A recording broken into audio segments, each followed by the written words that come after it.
Hey everyone, welcome back. Today we're doing a deep dive into one of the most exciting things Anthropic has released this year, Claude Managed Agents. If you've ever tried to build and ship an AI agent in production, not a prototype, an actual production agent, you know how painful it is. You spend weeks just on infrastructure before you write a single line of agent logic. Managed Agents changes that. It's a fully managed platform that lets you go from idea to deployed production-grade agent in days. In this video, I'm going to break down exactly what it is, how it works, what it costs, and, most importantly, walk you through 10 real agents you could build with it today. Let's get into it.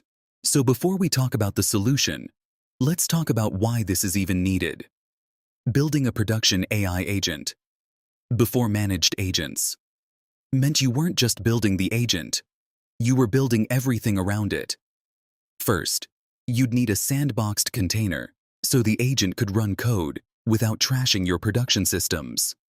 Then you'd need to handle state management so the agent doesn't forget what it's doing. Then credential management so it can actually authenticate to the tools it needs. Then error recovery so if something goes wrong mid-task, you're not starting from zero. That's months of engineering work before your users see anything. And that's exactly the quote you can see on screen there, straight from Anthropic's announcement. The fourth problem is maybe the sneakiest one, scaling. Getting something working locally is one problem. Getting it to reliably handle 10,000 concurrent agent sessions is a completely different problem. That's where most teams hit a wall. This is the world Managed Agents was designed to eliminate. So what actually is Claude Managed Agents? Think of it as a 3-layer stack. At the top is your logic, the stuff you actually care about, your system prompt, the tools you want the agent to use, any MCP servers you're connecting to. This is what you write. In the middle is the managed harness. This is what Anthropic provides. It handles orchestration, deciding which tools to call and when. It handles context compaction, so long sessions don't blow up. It handles caching for performance. And it handles error recovery, so your agent can survive network blips and resume exactly where it left off. At the bottom is Anthropic's infrastructure. Secure cloud containers, auto-scaling, session management, monitoring, all of it just works. The mental model here is simple. You define the agent once. You get back an agent ID. You reference that ID in your API calls. Anthropic handles everything else. This is in public beta right now. The API header you need is managed-agents-2026-04-01, and the SDK sets it for you automatically. Let me walk through the 6 core features. And these are the 6 things you used to have to build yourself. Secure sandboxing. Every agent session runs in an isolated cloud container. You can choose pre-installed runtimes, Python, Node, Go, and configure exactly what network access the agent has. Nothing bleeds into production. Session persistence. This is huge for long-running tasks. If your agent is in the middle of a 2-hour job and your connection drops, it doesn't lose its progress. The session is checkpointed. It picks up exactly where it left off. Smart orchestration. The harness handles tool selection automatically. It also does context compaction, which means long agent sessions don't spiral out of control on token costs.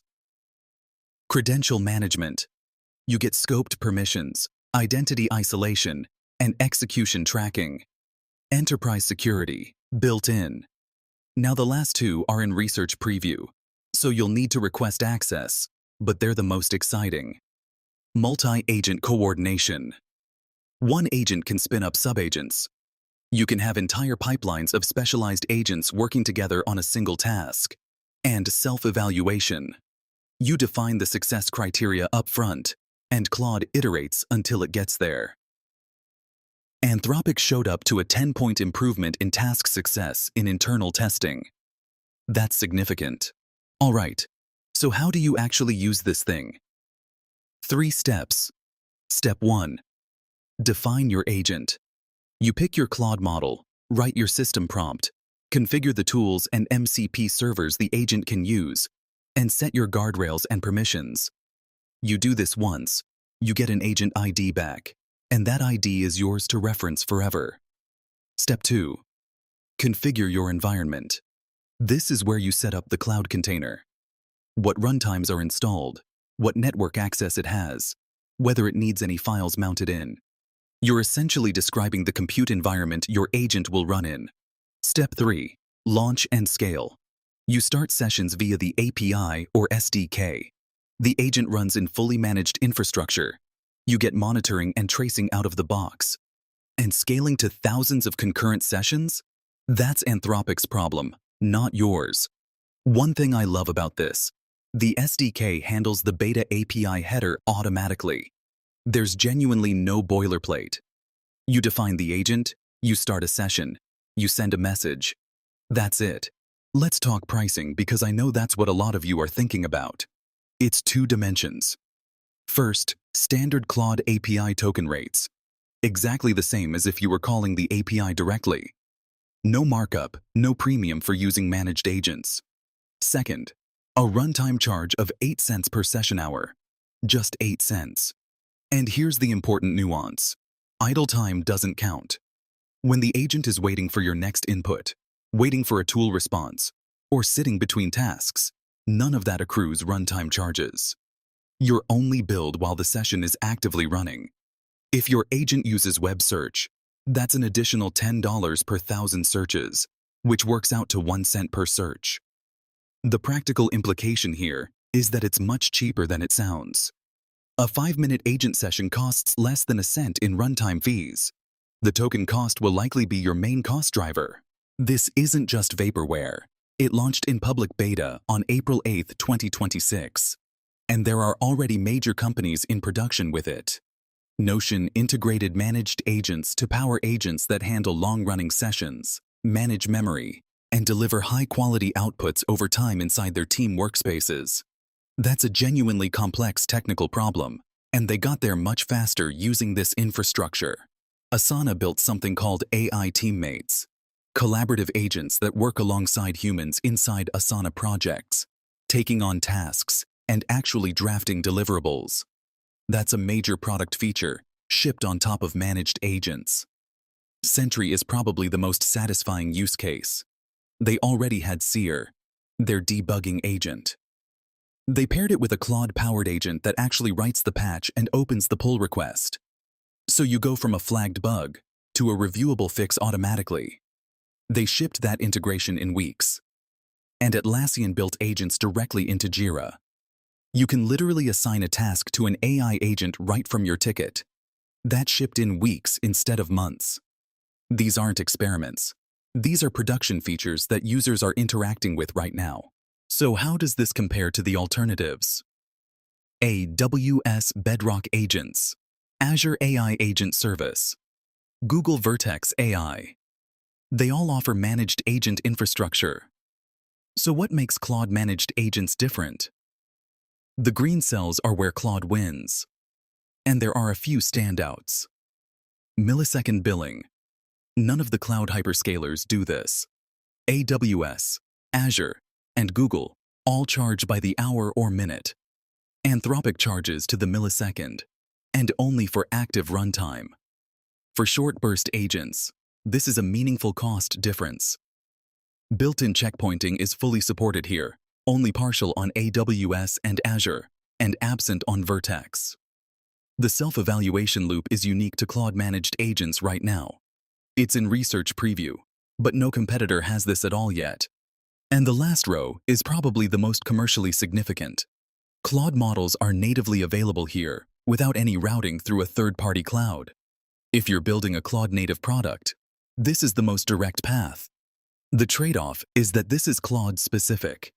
If you need multi-model flexibility, the open-source alternatives might be worth evaluating. Now let's look at what's coming. The research preview features. These require a separate access request, but they give you a sense of where this platform is heading. Multi-agent coordination. This is where it gets really powerful.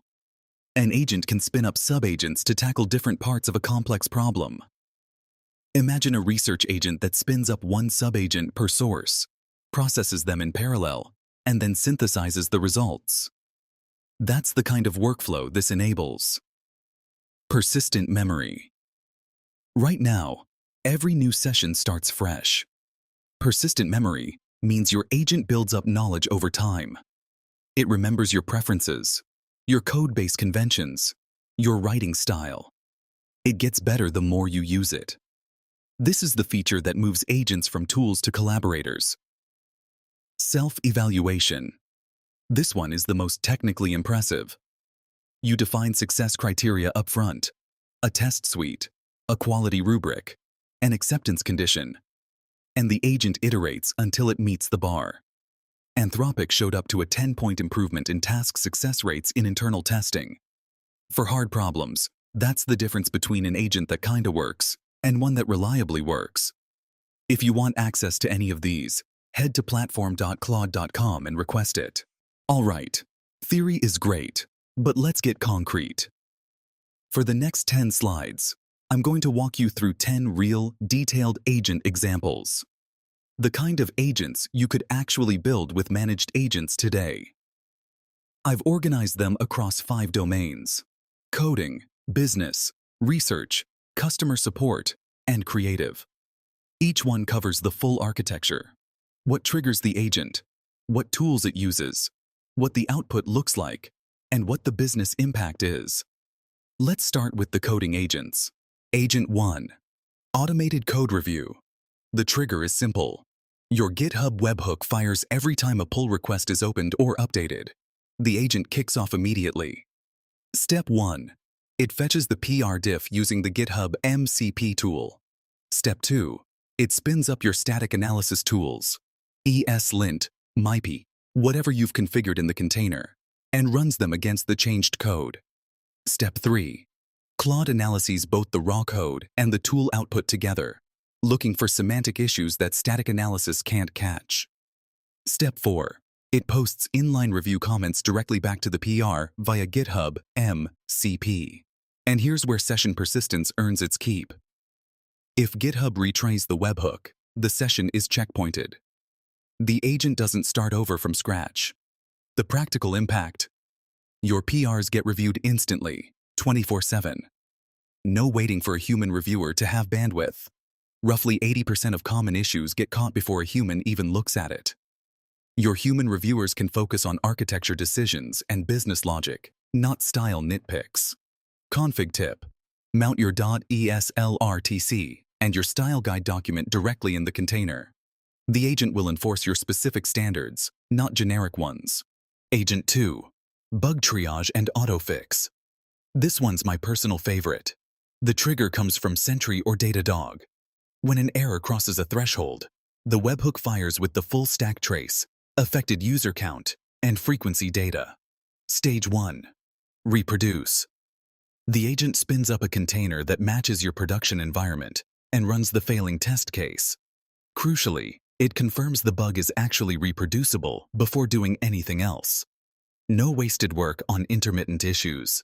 Stage 2. Analyze and fix. Claude reads the stack trace, looks at the relevant source files, and also checks the Git history to understand if this is a regression. It proposes the minimal fix and writes tests to confirm the resolution. Stage 3. Open the PR. The agent commits the fix to a new branch, opens a GitHub PR with a full explanation of the root cause and the fix, and links it back to the original Sentry issue. This is literally the pattern Sentry shipped in production. Bug flagged, container spun up, root cause identified, patch written, PR opened, all automatically. Your developer opens their laptop to a reviewable fix. The session might run for 5 to 15 minutes. During that time, the agent is completely autonomous. And because it's managed infrastructure, it's sandboxed. It can't touch production. Agent 3. Document processing and data extraction. This is for any business that deals with high volumes of PDFs. Contracts, invoices, purchase orders, compliance reports. The agent watches a folder in S3 or Google Drive. New file drops in. Session kicks off. The 5-stage pipeline works like this. Stage 1. Ingest. Detect the file, download it, queue it. Stage 2. Parse. Run. PDF text extraction. If it's a scanned document, apply OCR. Stage 3. Extract. This is where Claude earns its keep. It pulls out structured fields specific to the document type. For an invoice, that's line items, totals, vendor details, due dates. For a contract, it's parties, key clauses, termination conditions, payment terms. Stage 4. Validate. Cross-check the extracted values against your business rules. Flag anything anomalous for human review. Stage 5. Store. Write the clean structured data directly into your database or Airtable via MCP tool. Update downstream systems automatically. The results here are dramatic. A 95% reduction in manual data entry. Over 98% accuracy on well-structured documents.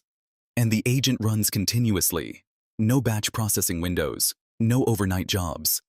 The key here is that you're not just automating the extraction. You're automating the entire downstream workflow. Agent 4. Sales intelligence and outreach. The trigger is simple. You drop a list of prospects into a spreadsheet.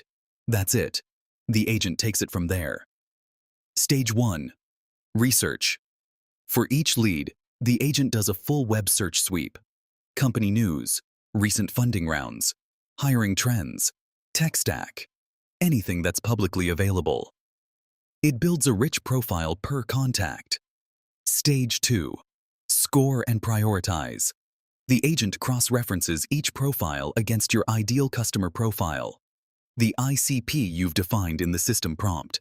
It assigns a fit score from 1 to 100 and ranks the list automatically. Your SDRs no longer have to guess who to call first. Stage 3. Personalize the outreach. This is the most valuable part. The agent writes a unique first email for every single lead, referencing their specific context. A recent product launch they did, a blog post they published, a mutual connection, not a template with a first name swapped in, a genuinely personalized message. Stage 4. Update CRM. Everything gets logged into Salesforce or HubSpot via MCP. The research, the score, the email draft, a scheduled follow-up task for the SDR to review. The business impact is clear. Your sales development reps spend their time on warm conversations, not research. Pipeline quality goes up. And this scales to hundreds of prospects without adding headcount. Agent 5. Literature review and synthesis. This one is for researchers, analysts, and anyone who needs to make sense of a large body of published work. You give the agent a research question, plain text, nothing fancy, and it does the rest.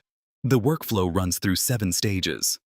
It starts by querying RxIve, PubMed, Semantic Scholar, whichever sources are appropriate for your domain, via web search. Then it fetches the full PDFs for each result. For each paper it reads, it extracts the methods, findings, and limitations in a structured format. It then clusters the papers by theme, grouping complementary findings together. After that comes the analytical step that actually takes a human hours, identifying where papers agree, where they contradict each other, and where the genuine gaps are. Finally, it writes a full synthesis report with citations, structured sections, and the contradictions and consensus areas clearly marked. This session will typically run 20 to 90 minutes, depending on how many papers it's processing. But here's the key point. It runs asynchronously.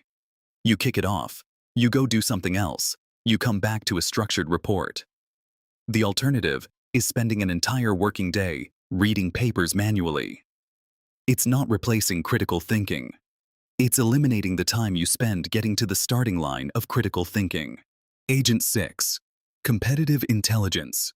Every business needs to know what their competitors are doing, but actually doing that monitoring, consistently, thoroughly, every single day, is incredibly time-consuming.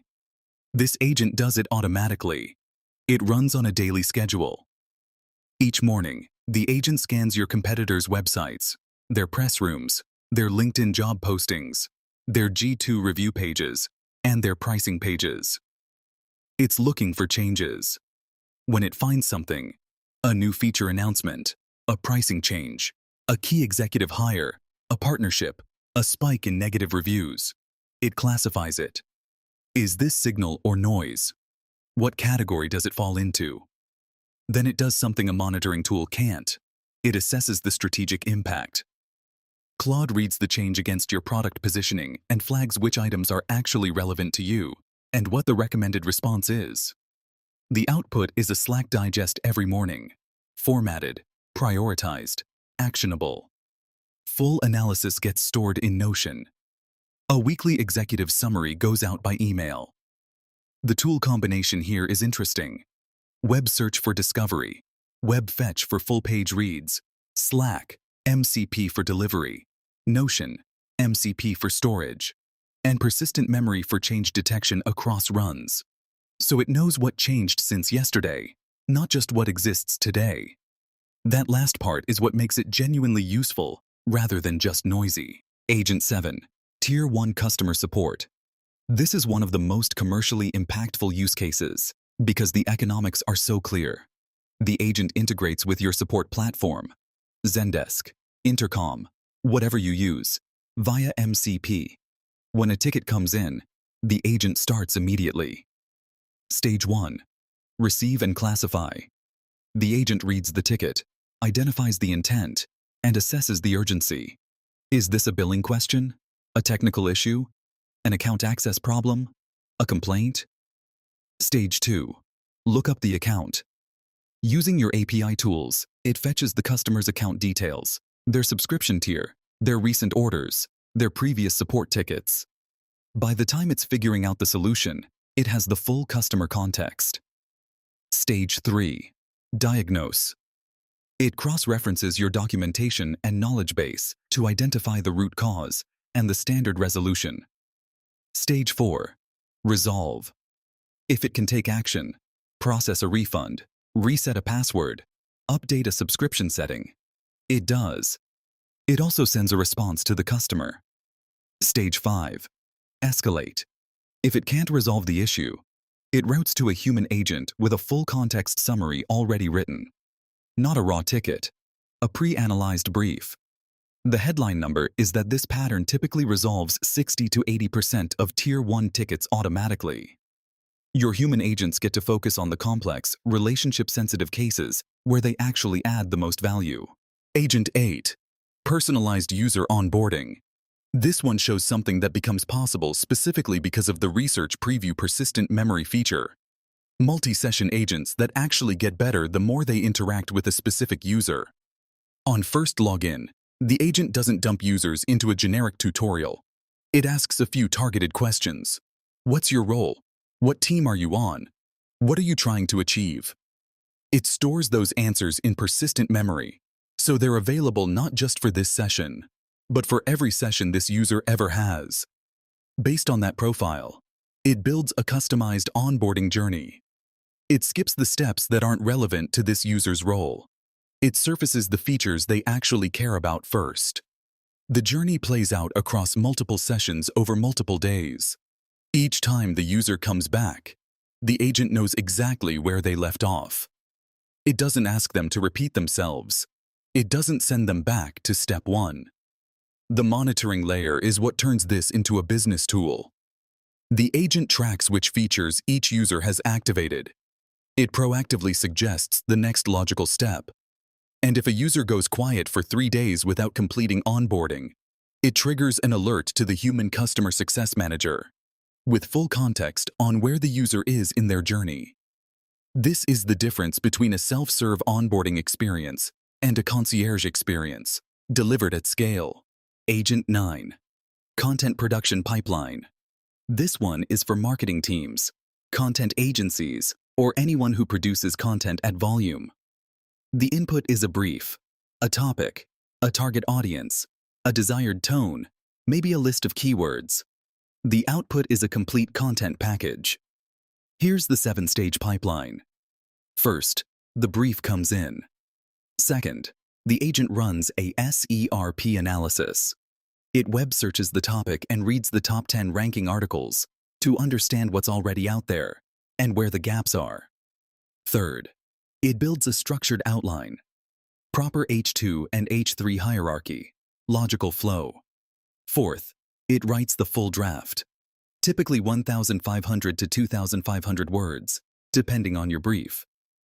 Then it generates SEO metadata, the title tag, the meta description, the URL slug, and the structured data schema. Then it produces social media variants, a LinkedIn post, a Twitter thread, a newsletter excerpt, each adapted for the platform. And finally, it saves everything to Google Drive via MCP, organized and ready. The whole pipeline runs in 8 to 12 minutes. Here's where it gets really powerful. You can run 50 of these in parallel, 50 content pieces, simultaneously. That's a week's worth of content produced in the time it takes to have a team meeting. And because the agent uses web search at the start of every piece, the content is current, not based on stale training data. And the 10th agent, the one that shows you where all of this is heading, is the Multi-Agent Creative Studio. This uses the multi-agent coordination feature from the research preview. Instead of one agent trying to do everything, you have an orchestrator agent that coordinates 4 specialized sub-agents. The research agent finds and validates sources and facts. The writer agent drafts long-form content. The image agent generates visual prompts for every section. And the publisher agent handles CMS upload, social scheduling, and distribution. The orchestrator doesn't just kick them off in sequence. It manages dependencies, handles retries if a sub-agent fails, merges the outputs, and quality checks the final result. This is what a proper AI-native content operation looks like. Not replacing a creative team, augmenting one. The human is still setting direction, reviewing output, and making editorial decisions. The agents are handling the execution. All right, that's all 20 slides. Let me close with the things that matter most. You don't have to build infrastructure anymore. The sandboxing, the scaling, the session management, the error recovery. It's all handled. You just write the agent logic. You've seen 10 real patterns today that you can adapt. None of them are theoretical. They're all things people are building right now. The pricing is simpler than it looks. Token costs plus 8 cents an hour of runtime. For most use cases, the token cost will dominate. And if multi-agent coordination and persistent memory sound interesting, go to platform.claude.com and request access to the research preview. If you found this useful, like, share, and hit subscribe on Quantum Tech Sage. We cover Claude and the Anthropic ecosystem deeply, and there's a lot more coming. Thanks for watching.